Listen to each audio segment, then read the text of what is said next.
it's a good conversation. Okay, how you doing? Listen, welcome to my show, Poetic Prophetess, Kimberly. All right, I'm kind of like staggering because I have a guest on my show today that does not want to be seen which is my daughter. She's doing her hair. But we were like talking about something that was like really, really, really like serious, I think, in our community as black women. The way we're raised to, most times without male counterparts for our mothers in the house. And a lot of us, we just grow up not knowing. Accept a lot of stuff. Right? Yeah. Or at least I see it a lot. But then on the other hand, what we really were talking about was a black male. They want respect from the black woman. Men are always talking about what? That they don't want a black woman because the black woman don't respect them. I've never heard this. I only see it on TV, but that's what I'm hearing other black women, older black women say and fuss about. Yeah, but my experience is that I've heard black men say, the black men that I've known, honestly, they've always said that they respect me. And they respect black women, and they love black women. I think because they're drawn to me, and what I stand for. So guys who feel like that, they don't really cross my path that way. They keep going. I guess that's because they want a different ethnicity, whatever. But I mean, it's really serious because back in the old days, me and my daughter were sitting here and we were discussing how black men used to take care of their families. They were the head of the household. They were the breadwinners. They took care of the kids. The mother didn't have to leave home, and if she did leave home, it was like a discussed mutual thing where it was a crisis, where she had to go out and work. Or she just wanted to work. Or she wanted to. She had a trade. Her income was not needed to live and to be successful in life. Exactly. That's the thing we were talking about too. Like, I totally feel like a man should, if he's going to marry a woman, he should be able to take care of her. He should be able to provide. Her income should not count. You shouldn't be counting her income. To be honest. And I want my daughter, I'm glad she's like that because I'm, this era right here, these guys. We accept too much and we let stuff go. We starting to become the man. Basically, we're starting to become the man. Yeah, and then we get upset because we're like, gosh, we do so much. Because we don't really have so much respect for them. It's because we're doing the work that you should be doing. And then some. So. And if you're one of those women and the man is, eating your food, taking care. I'm not talking about, you bought some food and he's eating. Talking about you going to work and he's staying home playing. Mm-hmm.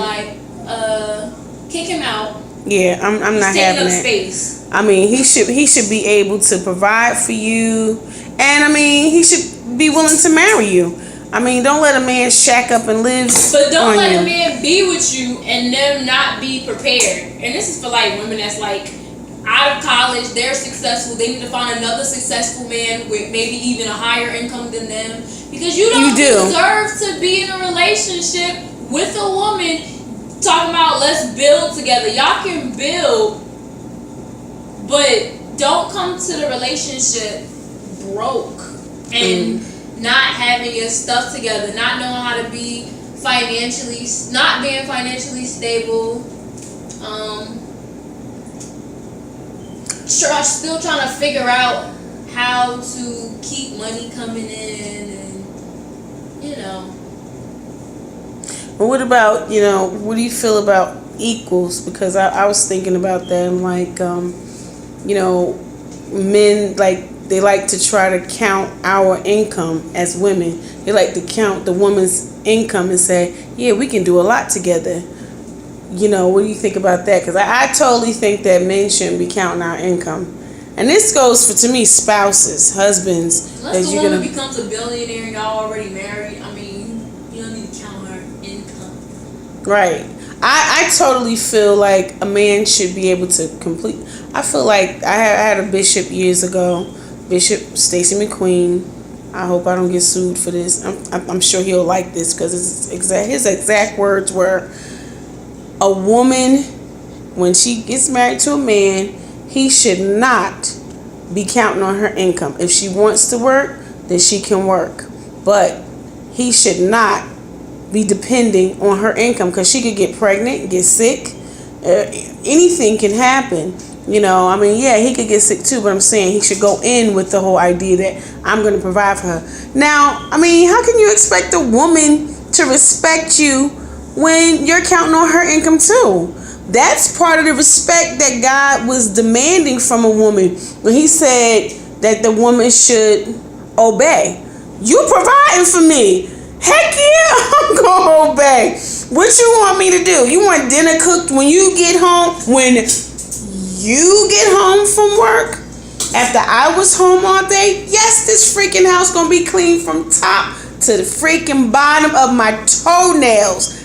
Yes, it's gonna be clean because I got time to clean. I got time to make sure everything is pretty and have the bedroom dazed out for you. Of course, even if I got babies, I can just, sometimes that could be a little bit tricky though, but I could work it. I could work it. But if you telling me I gotta go out with you, we equal partners then. That's how I look at it.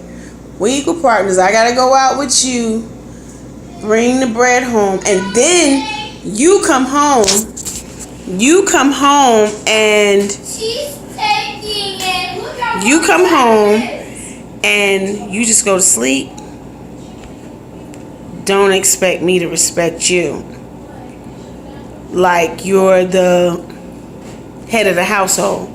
Because in a case like that, then we both the head of the household. If you bringing in money, I'm bringing in money too.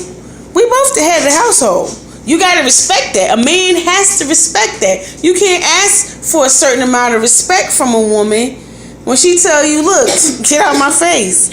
Maybe it's not what God would want you to say, but if you're not putting it down like God told you to put it down, then you okay? If you're not putting it down like God told you to put it down, men, fellas, you can't ask to be the Lord. Because the Bible says that Sarah called her husband Lord. And not Lord in the big cap, but he called her Lord, like Lord over everything that they had. And that he told her, look, Sarah, we about to pick up from here and we about to go over yonder where we don't know nobody. God said he's going to show us a land where, we don't have any kindred. Sarah was like, all right. Yeah, if you want the position and the title as a man and you want to be respected and you want to be, called the king and you want us to actually respect y'all got to take lead. I'm preparing right now. Now, my daughter, she's of this generation, but she's like an old soul. She's 19, and I'm really proud of her. And I told her, I'm not saying that. See, for the people who are of this decade, they don't have that old school mind. They won't understand this. But if you just do a little bit of research, do a little history, you'll understand what I mean. You had to do a little bit of reading back on how people married back in the day. These parents were not playing. The mother and the father got together with the other mother and the father. They watched that child grow. They was like, let me see how you raising him or her. Because if you're raising them the way we're raising our child, we want them to get married when they get older and continue on God, church, business, and all that together. Some people still do it. They do, like, in different cultures. Down in the South. No, different cultures in different countries, really, because but that's the route I'm going for my daughter. I'm serious. I mean, she may not like it, and she don't have to adapt to it, but I'm going to present that to her. I'm going to look for a few eligible bachelors who are doctors, lawyers, Indian chiefs. You can leave out the Indian chief part, but I mean, people who are I mean, career driven. My daughter's career driven. She's going after her degree. I'll be doggone. I'll be doggone too. If I sit by, and that's why I keep telling her whoever she's talking to now, let them be friends. Hey, I'm in college, but it's fun to talk to you. It's cute when you meet a guy and if you happen to fall in love and like y'all have a story for later on for y'all kids and y'all actually go to college and y'all actually go to, that's cute. But when you're like 30 and like 40 or 30, let's just say 30, and you looking for a husband, don't nobody want to hear I'm still building my career or something like that, or I'm still trying to be, find my financial stable point and all of that. Like if I got to bring something to the table, you gotta be able to bring more, because we're the help meet. We're not the do it all meet. We are the help meet. I like what you said. Okay, because to tell the truth, a woman. See, what men of this era do, they don't realize that the older men, say like a man that might be right now, if he's like 60, he might understand because he was like back there in that era. Even a man that's like, I'm 47, so a guy that, I'm not going to say that because the guys my age, they don't even understand that. They don't. They like, what's happening? They're like, and they're raising people from my generation, and now these people are like clueless, like absolutely clueless. Yeah. And it's just like, and then you have to look at how a woman raises her son. Because if she's single, you don't know what type of, punishments he's getting. I heard Michael say that if she's single and the mother raised a single son, she raised her son while she was single, and he didn't see daddy marry that mother, he might not marry. He will feel like, my mother wasn't good enough for my father to marry, so why should I marry you? That's why a lot of us black women are single. I really think so, especially because we want our black men. We really. Or they might not just want to step up. They might think that marriage is like a commitment, and it's like you have to take a stand once you get married. You have to lead the way. That's another reason. They're not prepared to. But they don't know how. They're not even they don't know how. I mean, yeah. And if they don't know how, you can't expect it. God said to me that we can't really be real men because our father, even if they are there, it's not like right now, they're not like present. They're here, but they're not present. Teaching us, showing us things that men should be doing and is expected of us, because they're out there doing stuff that, is not right either. So it's like, who do we really have to look up to? But try and shake and mess up. And when we meet women, we mess up on them. That's why I would employ men who are, who are married, who had good families. Don't be selfish. Don't just keep yourself to yourself. You're a good man. You're in the church. You're saved. You love the Lord, and you have a business, and you're successful, and you have a good family, a good marriage. Share yourself with some younger youth, a guy, gentlemen who are, really wonderful guys that just don't have that leadership. Sponsor them, be in their lives and spend some time with them, because it's really, really lacking, and our black males are lacking. And I just say, kudos to you guys who are actually doing that. Young and old. And mothers, I'll say to mothers, expose yourself, your daughters, your sons, if you don't, uncles. to uncle. And be careful. Be careful. Make sure that it's someone that you that's not going to molest your child, or that's not going to lead them around. Make sure that they understand good parenting. Make sure, because it's very difficult to teach someone how to be a man if you didn't see it. Yeah. Just because you're a guy and he's doing good, he looks good on the outside, you can have a lot of different issues, on the inside. So you're not just looking at what they look like on the side. They got a job. That's not enough. You want somebody who has career-driven views and that looks at a woman as someone who is a queen and precious. And guys, if if you don't think that she's worth you taking care of, making sure that you provide for her, don't marry her. Don't marry a woman and then... And don't hold her back either by saying you're going to marry her. Because you want to. Yeah, I mean... because you want her for the moment or whatever. That has happened to me. I've had people just be like, yeah, I'm going to marry you. And then it doesn't happen. You just have to move on. I just have to move on, you know. The other thing is men go into marriage with the idea of we're going to build together. That's not scriptural. It's not scriptural. And I'm not having it. It ain't cute then. It's not cute then. Because it really should. I mean, I get what you're saying. Yeah, like, that's cute for somebody who doesn't know doctrine. Scriptural doctrine. But, I mean, in this day and time, young men, even 19, they should know. They shouldn't be getting married at 19 if you don't have an empire. Yeah. That's just the way I'm looking at things now. That, like, I'm 47 we now. have lowered our expectations because there's not really much to pick from now. Well, at least that's what I'm seeing. It's like, because they're not being taught. yeah, they like, and it could change. Tyrone. It could change though. And Marlon. It could change. Yeah, it could if they get under somebody who knows. You start talking around them, and they'll be like, they'll get it. They'll get it. But they're gonna have to get around like a Bishop McQueen, or I ain't gonna say or nobody. That's the only one I know that has said that, and I love him for it because I mean he didn't play that.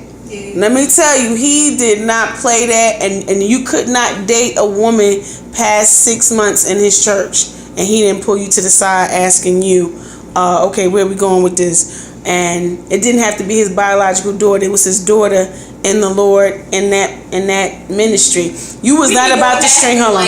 Yes, we do. You was not about to string anybody along in that ministry. Oh, it just wasn't going down like that. And that's the thing, you know, you don't have that, you know, that father, you know, that's gonna do that. And a lot of them are teaching you, you know, get a woman that got good credit. Listen, if you love this woman, your credit is her credit. Sure, you wanna, and if that's how you feel, if that woman don't have good credit, she's not good enough for you, don't marry her. But the thing is, the whole point is, you shouldn't be relying on her anyway. You supposed to have your stuff together. Now, yes, if I had a son, I certainly wouldn't want him marrying somebody who just spends their money crazy. I mean, basically, the most part is like, I mean, you want somebody who's responsible. Yeah. You know, so you're supposed to pay responsibly. This is somebody who's going to be helping to manage finances for you. You know, I mean, being down on a woman with credit, it depends. Does she have kids? Does she have to fend for herself? I mean, and all these things take a lot, you know, a lot of thought. A lot of critical thinking. Yeah, you don't just marry a woman because she's gorgeous. Yeah. She dropped dead gorgeous. That's ridiculous. Everybody got some flaws. You need to find out what those flaws are. Are you able to handle them? Are you able to not? Because love and marriage is about seeing somebody's light and dark side and being able to see if I can deal with this or help them through it, or can I not? Or do I want to? Or yeah, because you can. I mean, you can do anything. You really want to. You can put your head in the garbage can and stay there forever. But do you want to? No, not really. You know, yeah. So I mean, basically, you know, we hope that, you know, some of this insight has, you know, done something for you, and hopefully it'll help you pick differently. Hopefully it'll give you the value, black woman, that you have, you know, that you the queen that you are. You know what I mean? And it's not about, like, I think someone said to me, you're looking for somebody to take care of you. Yes, the crap I am. I work hard now. I don't want somebody that can't take care of me. I'm already taking care of me. Why would I get someone who can't provide for me? Why would I do that? I mean, and why would you do that to yourself? And no, it's not about being a gold digger or about anything like that. We just need to have more expectations for these black men. It's about, you know, the man doing what he's supposed to do. Once we start giving them high expectations and we expect more from them, they will start to do. They will more. come. The ones who don't want to do it will drift off, and the ones who want to do will do it. Because I believe that there are men still in this day and time that want to provide. Now, somebody said, well, a man providing for you comes with a lot of things. It could be a thing where he might be abusive to you. Then you don't want that joker. He gonna be abusive anyway. And we're not talking about that. We're talking about someone who wants to make sure that every care and need is met. And then if you want to work, you go to work. I mean, most women of today do want to work because I think we've always wanted to work. It was like back in the day, it was a thing where we didn't get paid what we should get paid because the man was the head of the household and because he had to provide, which made sense. He was the provider, but then there was times when women were single, men had left. So now we need to make equal pay just like they're making the pay because now we're heading the households. But yeah, if that man is heading the household and if it was a time where the men weren't leaving, then the men made a certain amount and they were like basically discouraging women for going to work. Because you need to be home with your kids anyway. What are you doing? You in the room? No, the woman's place is not just in the kitchen. I'm not saying that. I'm not saying that the woman's place is in the bedroom. I'm not saying that the woman's place is just at home with the kids. What I am saying is that collectively as a unit, if the woman is to be a man's helpmeet, she has to have certain things, you know, certain responsibilities removed from her. Like if she wants to work part-time to be able to go pick the kids up from school, whatever that detailing is, it should be made available to her to choose. If she don't have a choice to choose, and we've got this big house where I gotta work, because if I don't work, we're gonna lose the house. Really? You need to buy a house that man can afford. That woman's salary is supposed to go in the bank. That's what Bishop McQueen said, okay? And he's been married a long time, and I think he knows what he's talking about. I like what he says because it's scripturally backing. It's scripturally backing. Sarah didn't try to figure out how she was going to do some stuff. She listened to Abraham. She followed Abraham, and she was fine following him because he was taking care of everything. So did Ruth. Ruth followed her husband before he died. Yes, she was, yeah. And then when she married Boaz took care of her. Exactly. What was wrong with that? Boaz was rich. Now, he don't have to be rich, but he should be wealthy. If I was a man, I'm just saying, if I were a guy, now, obviously I'm saying this from a woman's point of view. I get that, okay? I get that. But I'm just saying, if I were a man with, I don't even want to say that because you know what? It's too much that's going around now. But I'm going to say it. But I rebuke you, Satan, in the name of Jesus. Don't take this in the wrong way. People, do not take this. Alright, well, we're going to end this video. So, basically, I just want to say thank you for being on my show. Not on my show, but thank you for being in my hearing. Next time, we do want to see you, right, everybody? Yes! I want to see my daughter.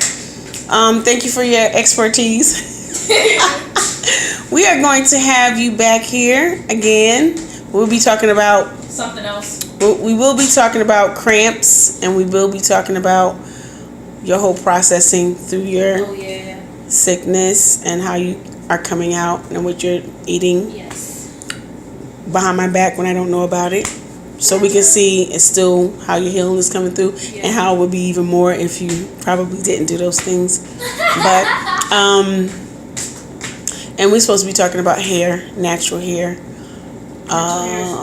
Yeah. And whatever conversation springs up that we start talking about, because that's how this one came about. Yeah, we talk about so much. We talk about so much, but then like we don't record it. Yeah, so we're gonna have to start like. That's why I'm doing it now because her hair's not done. She's not really dressed, and you know I just wanted to get it in there because I know people need to hear this, and so I'm just gonna say, God bless you. This has been Poetic Prophetess. You know how we do. Be blessed. Be peace. Be good.